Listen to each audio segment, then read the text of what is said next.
bisa dikatakan nggak ke fisik kita ini yang berubah-berubah dari kecil, remaja, dewasa ini masuk ke dalam kategori gerak aksiden atau substansial ini? Aksiden fisik aksiden ya, fisik aksiden. Ya kan? Karena kan bersifat sifat ya. Berarti yang substansialnya, gerak substansialnya itu gerak karakter kita ya, jiwa kita yang menjadi karakter gitu kan. Iya. Jiwa itu apa sih jiwa? Pertanyaannya gitu. Apa sih jiwa? Misalkan ada kalimat begini, harus jiwa besar, ya kan? Apalagi Pak? Jiwa muda. Harus jiwa muda. Apalagi? Apa yang jiwa kesatria. Jiwa kesatria. Ya. Coba kalimat tadi kan kalimat-kalimat motivasi kan. Berarti jiwa itu bisa tidak kesatria, bisa tidak besar, ya kan? Ya. Bisa tidak muda. Karena dia bergerak mensubstansi kan. Jadi sebagaimana fisik tadi berubah secara aksiden, yang juga nggak bisa balik lagi, gerakan inti atau jiwa itu juga dia berubah menuju mensubstansi kan gitu. Nah jadi jiwa itu adalah person, identitas kita itu jiwa. Makanya berapa jiwa penduduk Indonesia, maksudnya personal kan, jumlah manusianya. Jiwa itu individu. Nah nanti yang dipanggil kan jiwa demi jiwa, jiwa-jiwa yang dipanggil, personal kan. Maksudnya apa? Identitas jiwa inilah yang sebetulnya yang menjadi kebadanan kita, kejagatan diri kita. Jadi siapa kita itu tercermin. Jadi jiwa kita itu tercermin dari seluruh manifestasi yang ada pada kita. Ya, perbuatan maksudnya. Jadi jiwa ini secara kasat mata nggak terlihat karena bersifat non materi, ruh, ya kan. Nah, tetapi johirnya bisa terlihat, perilakunya bisa terlihat. Nah, jadi orang itu nggak bisa mengkhianati jiwanya. Ya kan? Pasti yang tampak adalah cerminan jiwanya, perilakunya. Gitu. Jadi yang disidang atau yang ditanya itu jiwa. Masing-masing ini membawa kitabnya masing-masing. Maksudnya perilakunya itu yang menjadi yang menjadi pertanggungjawaban dirinya ya terhadap siapa? Terhadap ukiran perjalanan dirinya. Jadi sebenarnya Pak, kita itu sebenarnya nih kita bisa jadi apapun tergantung hari ini. Gitu. Jadi kita diberikan pengetahuan atau diberikan akal itu supaya kita menjadi sesuatu yang substansional, ya, yang substansi, yang intinya manusia, yang jiwanya itu insan kamil, manusia yang sempurna. Ini kan pesan para nabi ya. Semua pesan nabi itu sama bahasanya, harus menjadi manusia yang sempurna. Manusia sempurna itu apa? Manusia yang memberi, yang memantulkan keilahian, ya kan? Nilai-nilai ketuhanan. Kemudian yang memberikan pengetahuan, yang memberikan kemandirian. Jadi ketuhanan, kata ketuhanan itu yang kita kenal, karena kita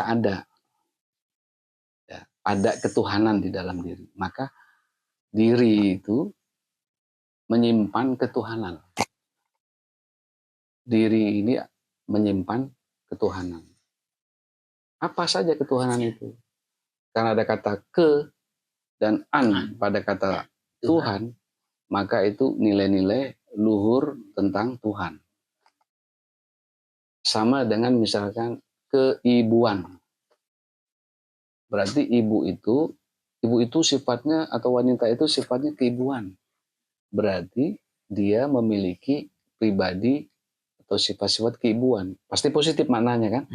Walaupun mungkin dia masih single. Wah, cewek itu sifatnya keibuan. Atau bapak itu sifatnya bapaan. Padahal baru belasan tahun mungkin belum nikah. Nah, ketuhanan sama. Memiliki sifat-sifat ketuhanan. Karena kita pantulannya. Jadi kita mengenal Tuhan itu begitu mudah. Ya lihat aja realitas diri kita. Ada nggak cinta?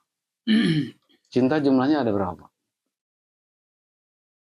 Cinta sama anak, cinta sama istri, cinta sama jabatan, cinta sama harta.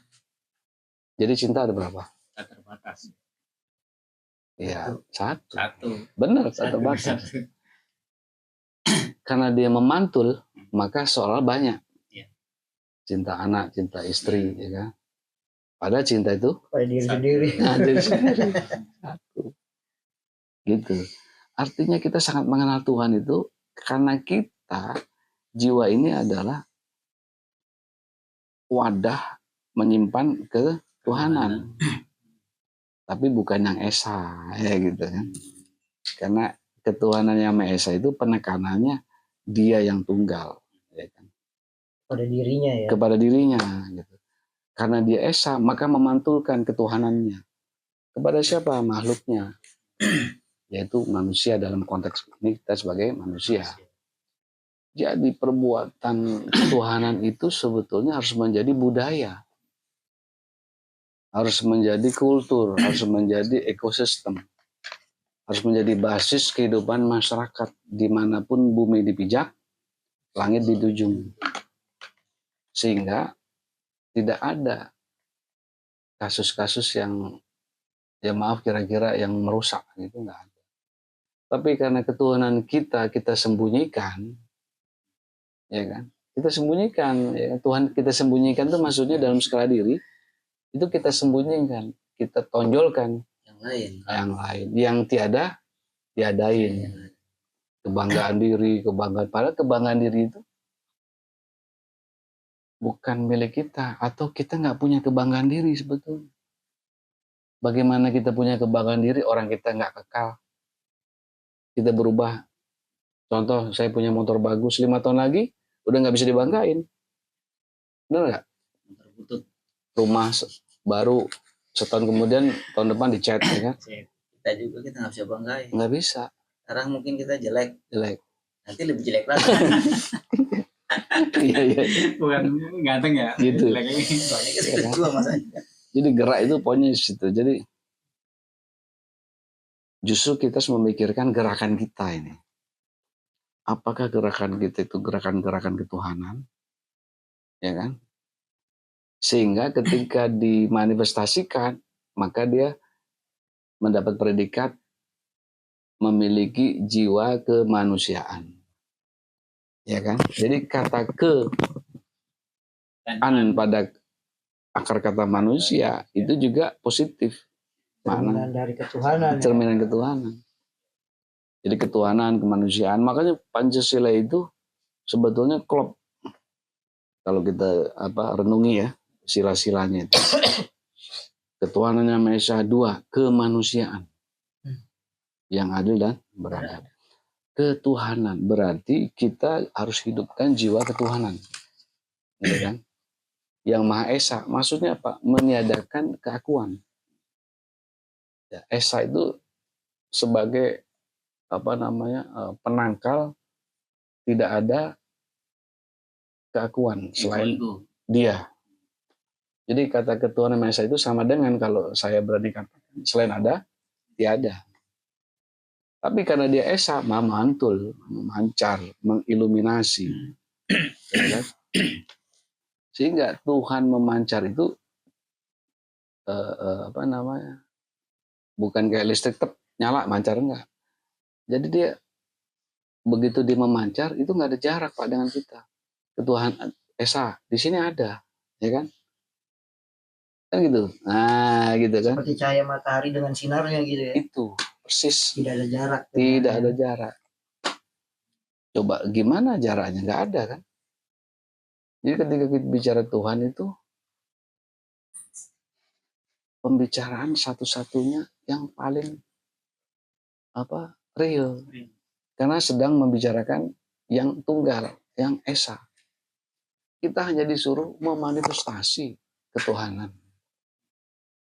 Kalau sudah memanifestasi ketuhanan itu sifat-sifat luhur ilahiyah, maka otomatis sila kedua lahir ke manusiaan yang adil dan beradab. Kita nanti bahas sila berikutnya gitu. Oke.